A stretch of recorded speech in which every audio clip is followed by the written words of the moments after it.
제5장. 지상의 어떤 세력도. 구형 자동차 밑에 들어가 차를 수리하는 남자. 1960년 내내 헨리 부르크하트는 독일 민주공화국에서 교회가 해체되는 것을 막고자 안간힘을 썼다. 동독은 모든 외국인 선교사에 대해 국경 내 봉사를 금지했기에 동독에서의 전도는 전적으로 성도들의 몫이 되었다. 하지만 선교사들은 집집을 다닐 수 없었으므로 사람들에게 다가가는 데는 한계가 있었다.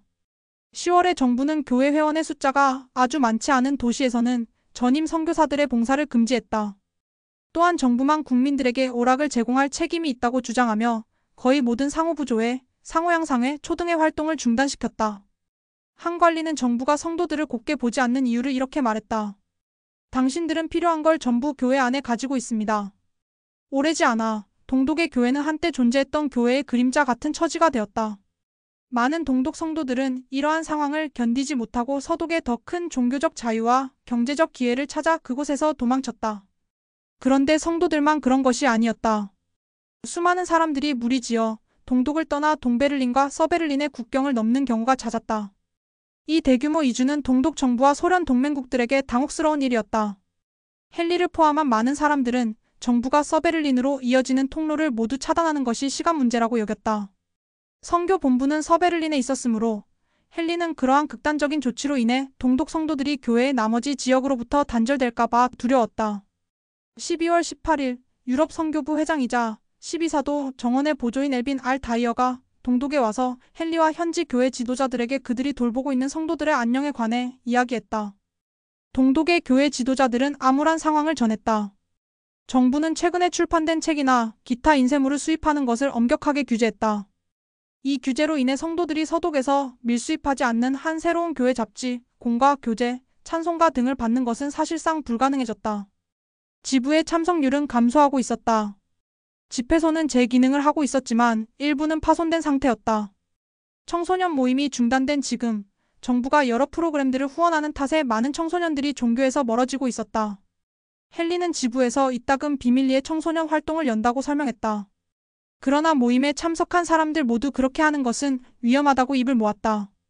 또한 동독화폐는 가치가 하락하고 있었고 정부의 복지 프로그램은 통탄할 정도로 부족했다. 많은 성도들은 너무 가난해서 음식과 연료를 살 여유가 없었기 때문에 교회 복지 계좌의 자금을 사용하여 석탄과 감자를 구입하거나 그것들조차 없이 지내야 하는 상황이었다. 모임 후 다이어 회장은 헨리와 개인적으로 이야기하면서 동독의 선교 사업과 관련된 상황에 우려를 표했다. 단순히 동독 정부가 선교사들이 봉사할 수 있는 지역과 방법을 크게 제한했다는 것만 문제가 아니었다. 정부는 신체가 건강한 남성이라면 모두 돈벌이가 되는 업종에 종사하기를 기대했으므로 전임 선교사 봉사는 동독 경제에 해로운 것으로 여겨질 수 있었다. 대부분의 선교사들이 현지 지부나 서독 성도들의 재정 지원에 의존한다는 사실도 문제였다. 다이어 회장에게는 그것이 보수를 받고 성역을 행하는 것처럼 보였다. 그런 이유로 그는 헨리에게 동독에서 봉사하는 모든 전임 선교사를 해임하도록 요청했다. 처음에 헨리는 그 요청에 응하기를 주저했다. 선교사들은 이제 가가오 복음을 전하지 않았기에 정부의 시각에서 교회가 문제를 일으키는 일은 없었다. 한편 교회의 일부 지부에서는 여전히 선교사의 신권 지도자 역할을 하고 있었다. 그래서 선교사들이 해임되면 그런 지부들이 붕괴될 수 있었다. 하지만 헨리는 다이어 회장을 존중했으므로 그런 염려에도 불구하고 그의 권고를 따랐다. 몇 달 후 서독과 동독의 청소년 성도들이 상호양상의 대회를 맞이해 서베를린에 모였다. 언제라도 국경이 폐쇄될 수 있다는 사실을 다들 알고 있었으므로 불안감이 감돌았다. 하지만 청소년들은 간증을 나누는 가운데 한 가지 공통된 주제를 거듭 이야기했다. 즉, 미래는 알 수 없지만 설령 다시 함께 모일 기회가 없을지라도 정치적으로 분열된 양쪽 모두에서 복음은 참되리라는 사실을 그들이 안다는 것이었다. 그리고 그들은 말했다. 끝까지 굳건하게 신앙을 지키겠다고 말이다. 중앙 유럽과 동부 유럽, 그리고 세계의 다른 지역에 걸쳐 독재 정권이 확산되자 맥케이 회장은 촉각이 곤두섰다. 지금까지 10년이 넘도록 그는 한때 교회가 번성했던 독일 동부와 체코슬로바키아 같은 곳에서 정부가 권력을 잡고 무신론을 조장하며 종교적 믿음을 약화시키는 것을 지켜본 바 있었다. 그러나 그는 성도들의 열렬한 헌신에서 희망을 얻었다. 미국과 서유럽은 큰 번영을 누리고 있었기에 어떤 사람들은 사회가 하나님보다 부와 지위에 더 관심을 두는 것을 염려했다. 맥케이 회장은 교회 회원들은 그렇지 않다고 생각했다. 그는 전 세계의 성도들을 만나면서 그들의 이타심에 감탄했다. 그는 1961년 1월에 한 기자에게 이렇게 말했다. 저는 교회 회원들이 지금보다 더 큰 영성, 다시 말해 더 기꺼이 베풀고 봉사하려는 마음을 가졌던 때가 있었을까 하는 생각이 듭니다. 그는 특히 11조와 헌금을 바치는 면에서 성도들이 보여주는 관대함에 감동을 받았다. 과거 세대에는 주님의 일을 위해 자금을 마련하는 일이 교회의 어려운 과제일 때가 많았다.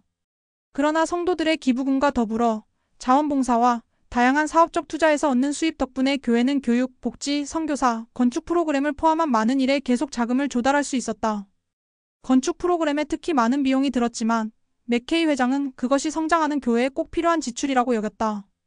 그는 이렇게 말했다. 이런 건물의 목적은 벽을 세우고 지붕을 단단히 얹고 탑을 완성하고 헌납기도를 드린다고 해서 달성되는 것이 아닙니다. 이 건물들은 영혼의 교화를 위해 지어집니다. 전 세계에 건축된 새로운 예배당은 성도들이 하나님을 예배하고 서로 우정을 나눌 수 있는 중요한 집합 장소였다. 1959년 미국 남부의 작은 도시인 텍사스주 덴턴에서는 24명의 교회 회원들이 존과 마거리 포터의 집에서 모임을 시작했다. 그러다 사람이 많아져 포터의 집이 비좁아지자 그들은 지붕이 새는 2층짜리 빈 건물에서 모임을 했다.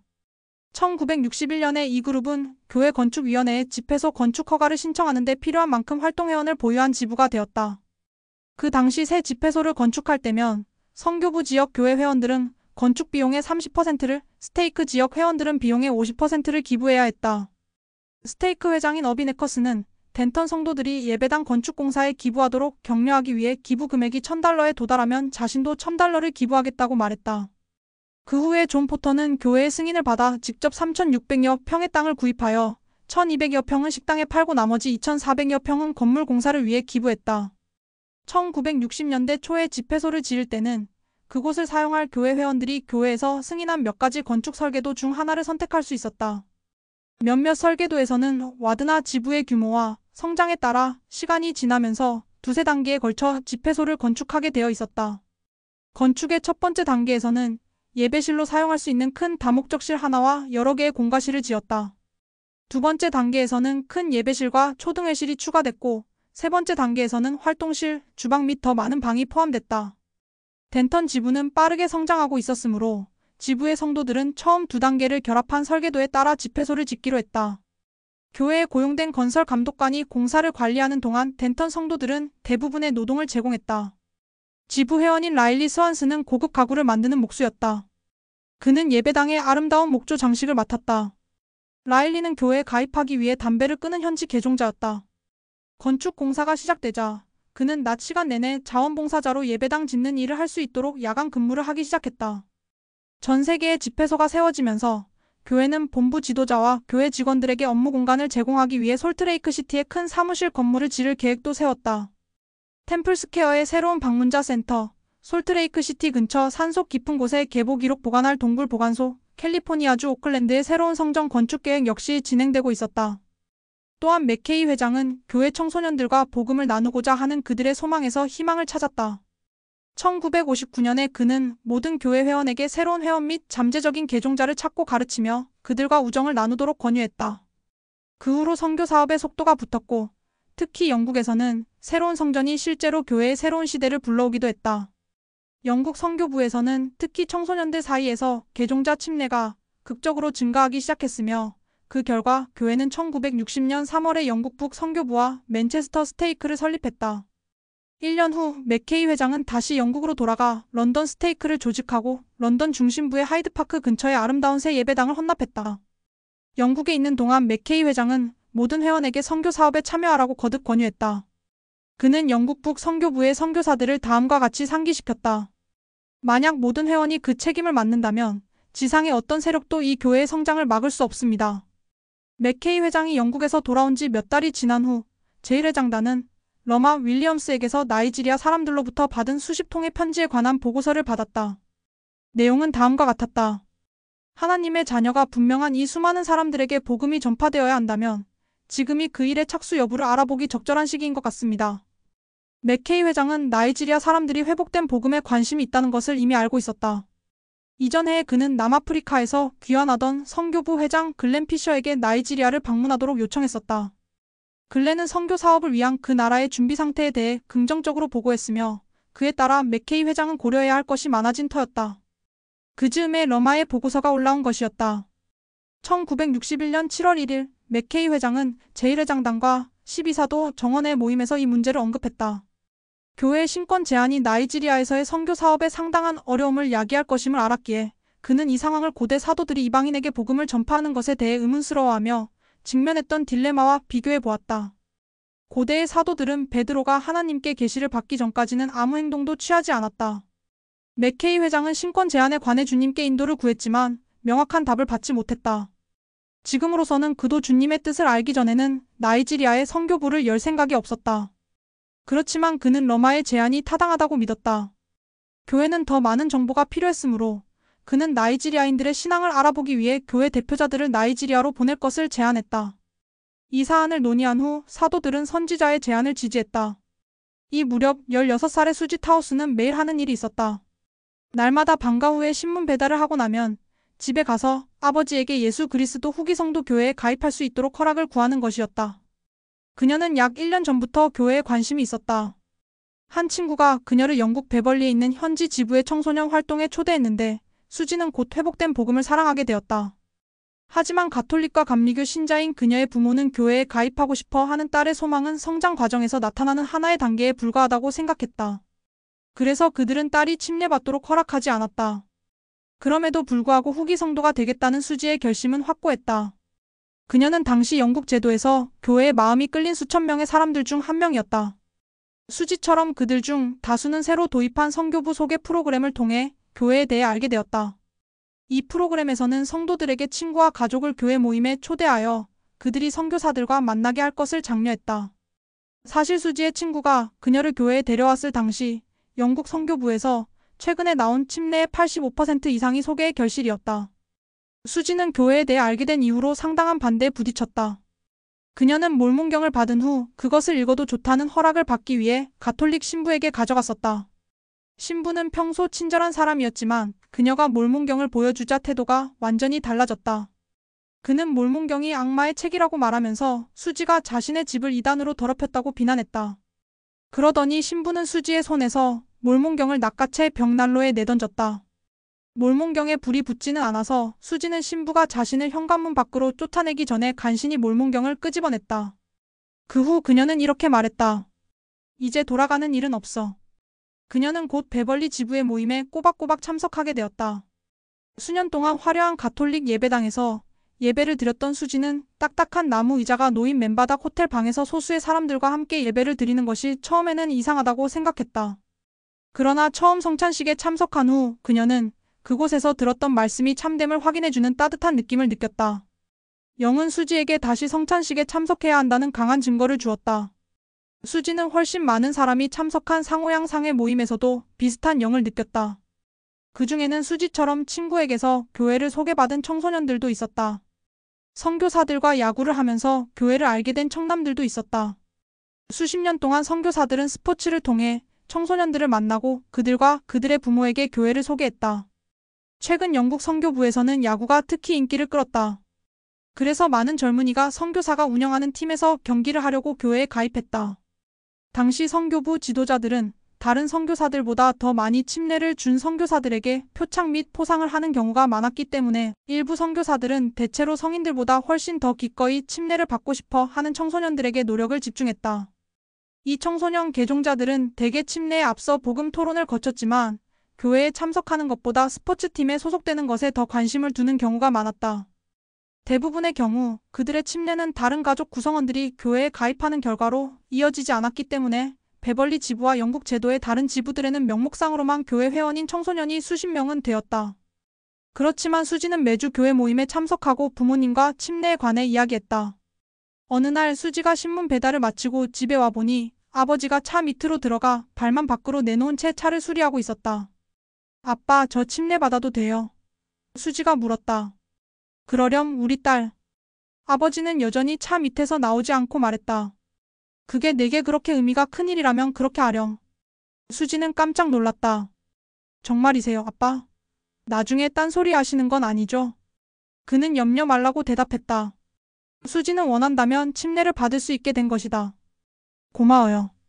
수지가 외쳤다. 정말 고마워요. 수지는 곧바로 자전거를 타고 선교사들의 숙소로 가서 이 반가운 소식을 전했다. 두 사람 다 아버지 마음이 바뀌었다는 사실에 별로 놀라지 않았다. 수지가 물었다. 왜 안 놀라세요? 저는 놀랐는데요. 선교사들이 말했다. 우린 그렇게 될 걸 알고 있었어요. 자매님을 위해 금식해 왔거든요. 1961년 8월 13일 이른 아침, 독일 민주공화국은 서베를린 외곽으로 바리케이드를 쳤다. 탱크들은 덜거덕거리며 느릿느릿 나아가 국경 건널목에 자리 잡았고 군인들은 인근 건물의 창들에 기관총을 설치했다.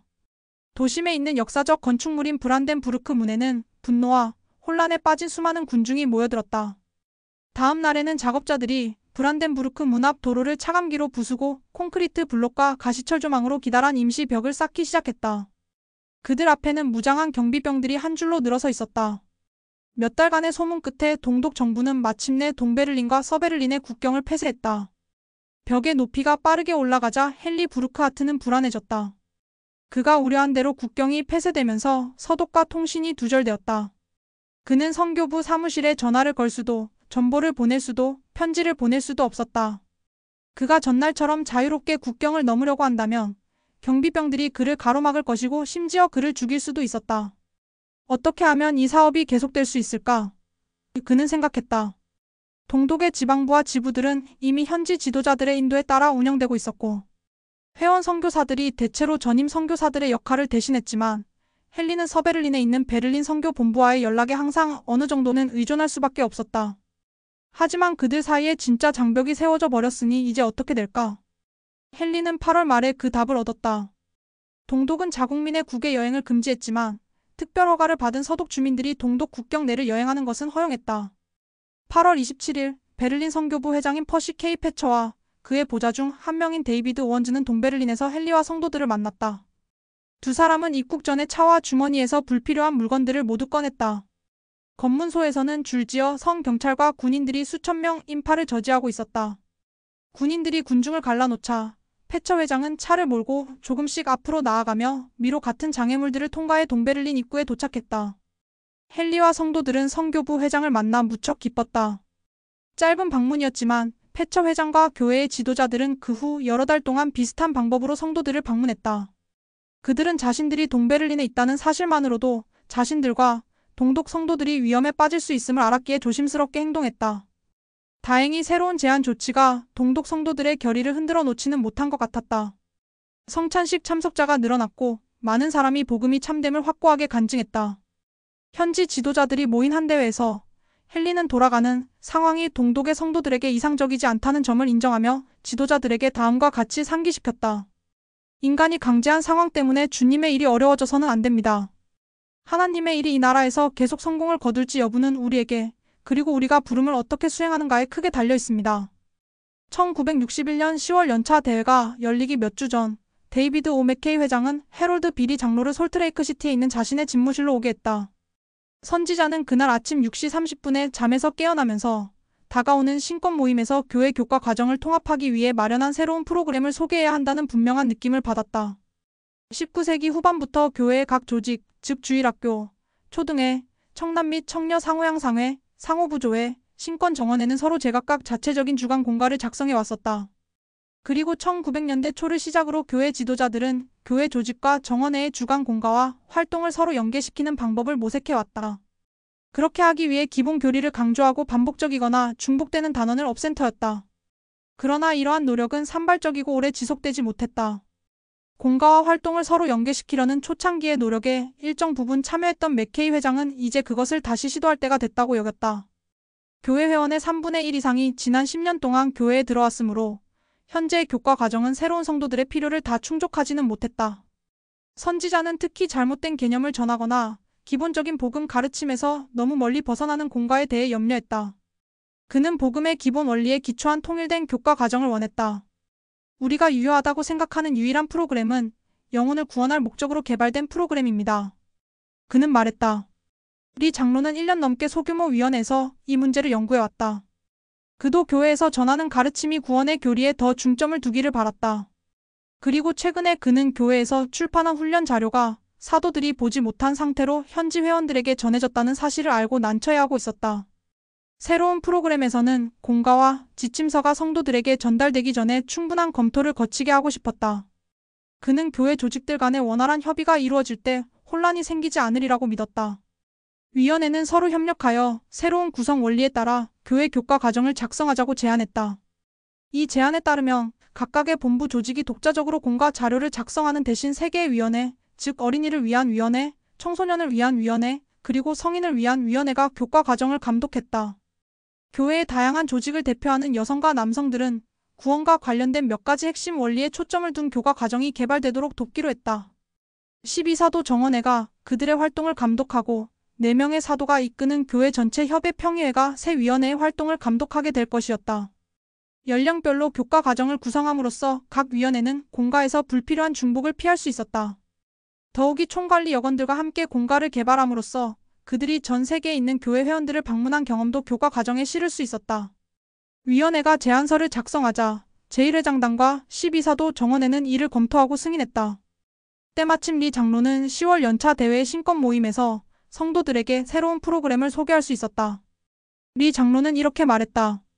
우리는 그러한 프로그램을 채택함으로써 교회 교과 과정, 교회 출판물, 교회 건물, 교회 모임 및 기타 주님 사업의 중요한 측면이 통합되고 단순화될 수 있기를 바랍니다.